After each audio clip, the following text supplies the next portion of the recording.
আমি বাপি লাইভ সহজ বাংলা ইউটিউব চ্যানেলের পক্ষ থেকে সকলকে জানাই স্বাগতম। আজকে আমরা আলোচনা করব একাদশ শ্রেণীর সেমিস্টার 1-এর অনুসারী কাব্য ধারা নিয়ে। চলো ক্লাসটা শুরু করা যাক। প্রথমে আমরা আগে জেনে নেব যে অনুসারী কাব্যধারা কোন যুগের উদ্ভব হয়েছিল। তো তাই আমরা জেনেছি বাংলা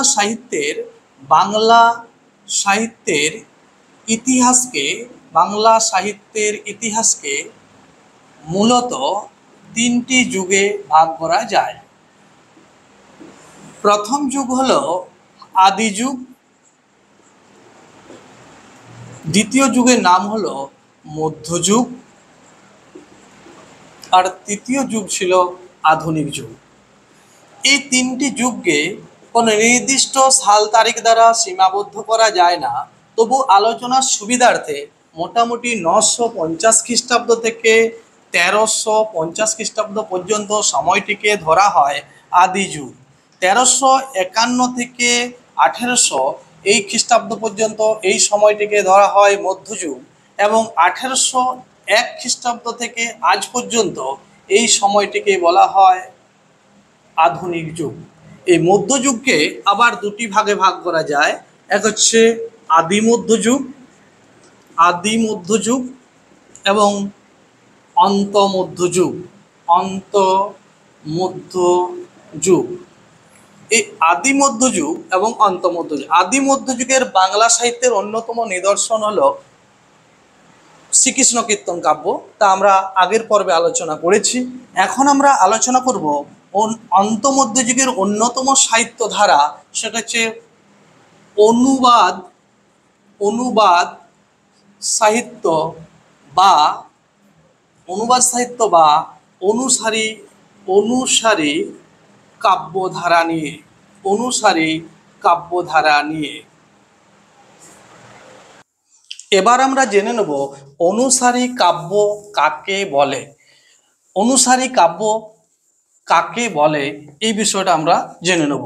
না, অনুসারী কাব্য হলো মধ্যযুগের কাব্যধারার একটি গুরুত্বপূর্ণ ধারা, যেটি মূলত সংস্কৃত রামায়ণ, মহাভারত, ভাগবতকে অনুসরণ করে যে সাহিত্য ধারা সৃষ্টি হয়েছে বাংলা সাহিত্যে, তাকেই বলা হয় অনুসারী সাহিত্য। তাহলে এখন প্রশ্ন স্বাভাবিকভাবে এসেই যায় যে বাংলা সাহিত্যে অনুসারী কাব্যধারা সৃষ্টি হলো কেন।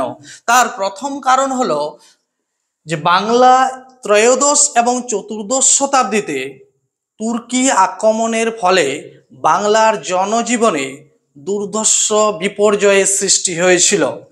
দ্বিতীয় নম্বর কারণ হলো সংস্কৃত সাহিত্যের রসাস্বাদনের জন্য অনুবাদ সাহিত্যের ধারা সৃষ্টি হয়েছিল। তৃতীয় নম্বর কারণ হলো হিন্দু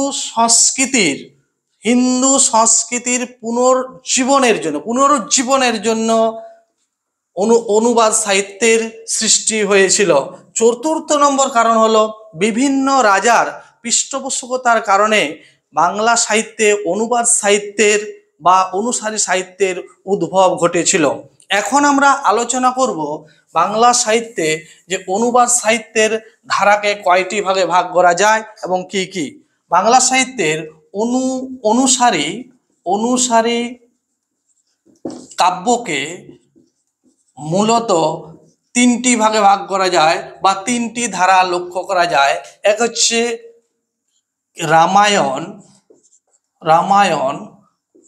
রামায়ণ যেটি অনুবাদ করেছেন, যেটিকে বাংলায় অনুবাদ করেছেন কৃত্তিবাস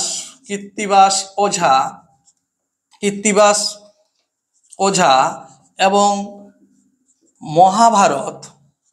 মহাভারত কাব্যকে অনুবাদ করেছেন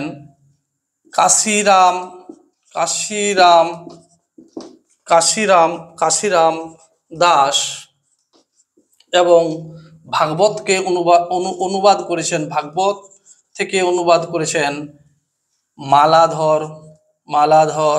মালাধর বসু।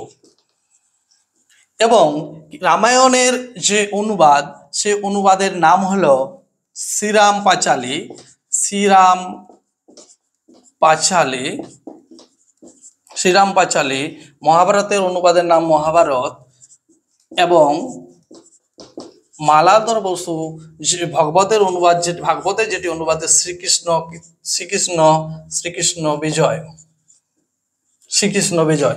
এখন আমরা আলোচনা করব এই পর্বে আমরা আলোচনা করব রামায়ণের অনুবাদ কৃত্তিবাস ওঝার যে রামায়ণ অনুবাদ শ্রীরাম পাঁচালী নিয়ে। এখন আমরা আলোচনা করব শ্রীরাম পাঁচালী নিয়ে রামায়ণের অনুবাদ। রামায়ণের আদি সংস্কৃত বা রামায়ণের আদি কবি হলেন বাল্মীকি। রামায়ণের আদি কবি ছিলেন বাল্মীকি, এবং তিনি সংস্কৃতে এই কাব্যটি লিখেছিলেন। অনেকে এই সময় রাম রাবণের কাহিনীকে কেন্দ্র করে রামায়ণ রচনা করেছিলেন, কিন্তু তার কাব্যের উৎকর্ষতার জন্য আদিকবি হিসাবে স্বীকৃতি পেয়েছেন বাল্মীকি। সেই সংস্কৃত রামায়ণের যিনি প্রথম বাংলায় অনুবাদ করেছিলেন তিনি হলেন কৃত্তিবাস ওঝা। তিনি হলেন কৃত্তিবাস ওঝা। তিনি কি করেছিলেন? তিনি বাংলায় অনুবাদ করেছিলেন। কৃত্তিবাস ওঝা বাংলায় রামায়ণকে অনুবাদ করেছিলেন, এবং তিনি ছিলেন রামায়ণের বাংলা অনুবাদের শ্রেষ্ঠ কবি। এখন আমরা কৃত্তিবাস ওঝার জন্ম পরিচয় সম্পর্কে জানব। আমরা আলোচনা করব জন্ম পরিচয়। কৃত্তিবাস ওঝার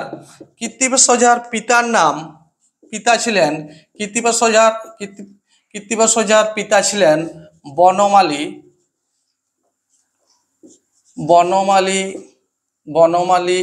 ওঝা, এবং মাতা ছিলেন, অর্থাৎ কৃত্তিবাস ওঝার মায়ের নাম ছিল মালিনী,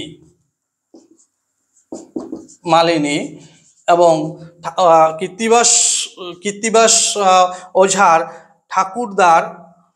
ঠাকুরদার নাম ছিল মুরারি ওঝা, এবং আনুমানিক তিনি 1399 খ্রিস্টাব্দে জন্মগ্রহণ করেছিলেন। এবং তার যে আত্মপরিচয়মূলক যে শ্লোকটি পাওয়া যায়, সেই শ্লোকটি হলো আদিত্যবার শ্রীপঞ্চমী পূর্ণ মাঘ মাস তদিমধ্যে জন্ম লইলাম কৃত্তিবাস। কি বললাম? আদিত্যবার শ্রীপঞ্চমী পূর্ণ মাঘ মাস। এই শ্লোকটির নিরিখে সাহিত্যিকগণ বা পণ্ডিতগণ মনে করেন মাঘ মাসের শ্রীপঞ্চমীর কোনো একদিন তিনি জন্মগ্রহণ করেছেন, এবং গবেষণার পরিপ্রেক্ষিতে জানা যায় তিনি মোটামুটি পঞ্চদশ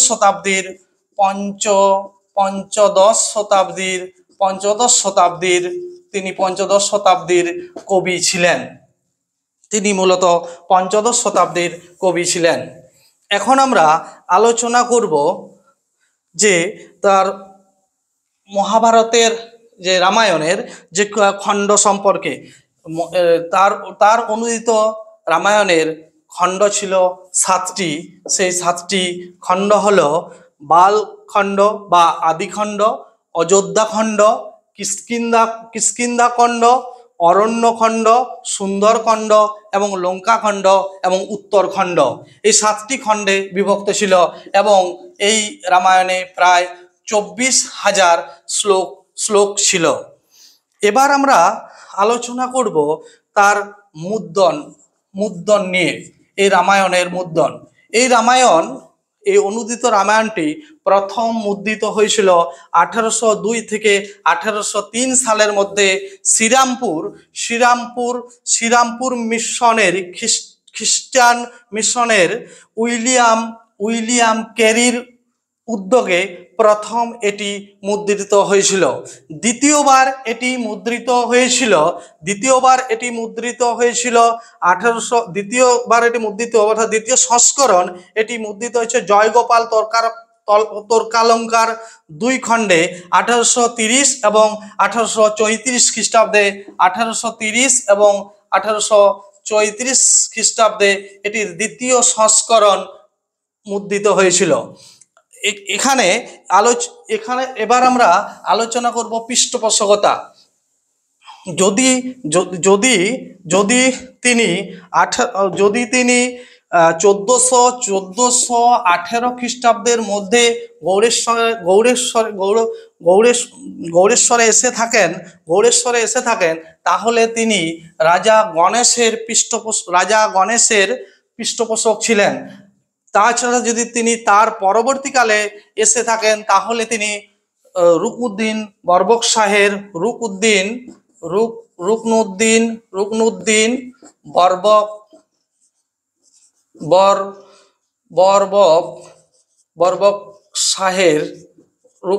বরবক শাহের তিনি পৃষ্ঠপোষক ছিলেন।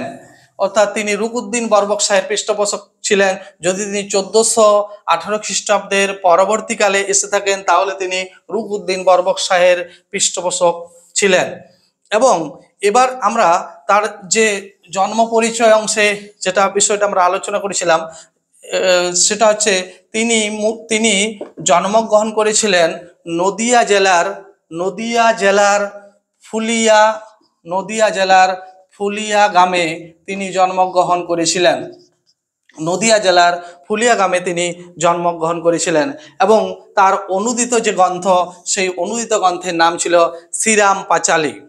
আজকে আমরা কৃত্তিবাস ওঝার অনুদিত রামায়ণ সম্পর্কে আলোচনা করলাম।